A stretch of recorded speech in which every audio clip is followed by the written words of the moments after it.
આજે હું તમારી સાથે શેર કરીશ તીખા અને ટેસ્ટી ચટપટા ભૂંગળા બટાકાની રેસીપી। ટેસ્ટી અને ચટપટા ભૂંગળા બટાકા બનાવવા માટે આપણે નાની બટાકીને મીઠું નાખીને બાફી લઈશું।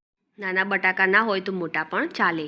બટાકાના મસાલા બનાવવા માટે આપણે 2 ચમચી જેટલું લાલ મરચું પાવડર લઈશું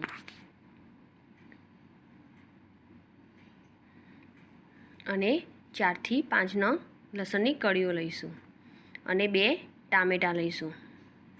તેમાં સ્વાદ પ્રમાણે મીઠું એડ કરીશું અને તેની પેસ્ટ બનાવી લઈશું। તો પેસ્ટ આપણી રેડી છે। હવે આપણે એક પેન લઈશું અને 3 ચમચી જેટલું તેલ એડ કરીશું અને તેમાં જે આપણે પેસ્ટ બનાવી હતી તેને આપણે એડ કરી દઈશું અને સરસ રીતે સાંતળી લઈશું। પેસ્ટમાં લસણ એડ ના કરવું હોય તો સિંગદાણા પણ યુઝ કરી શકાય અને મરચાંનું પ્રમાણ વધુ ઓછું ટેસ્ટ પ્રમાણે કરી શકાય। સરસ એવું તેલ પણ છૂટું પડી ગયું છે, તેને સતત હલાવતા રહીશું। કાશ્મીરી લાલ મરચું એડ કરવાથી તેનો કલર પણ એકદમ લાલ આવશે।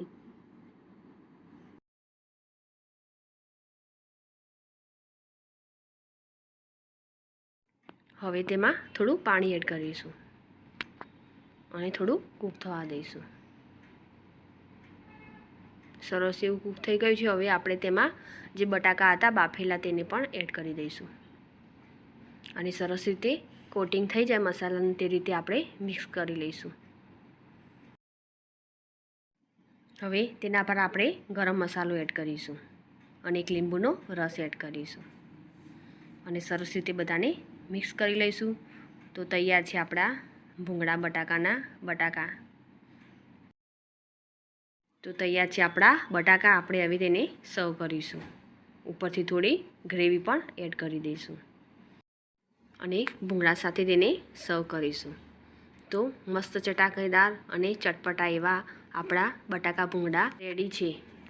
મારી આ રેસીપી તમને ગમી હોય તો લાઈક કરી અને શેર કરજો। સાથે જ મારી ચેનલ સબસ્ક્રાઈબ કરી બાજુ આપેલ બેલ આઇકોન પ્રેસ કરજો, જેથી નવી રેસીપીના અપડેટ તમને મળતા રહેશે।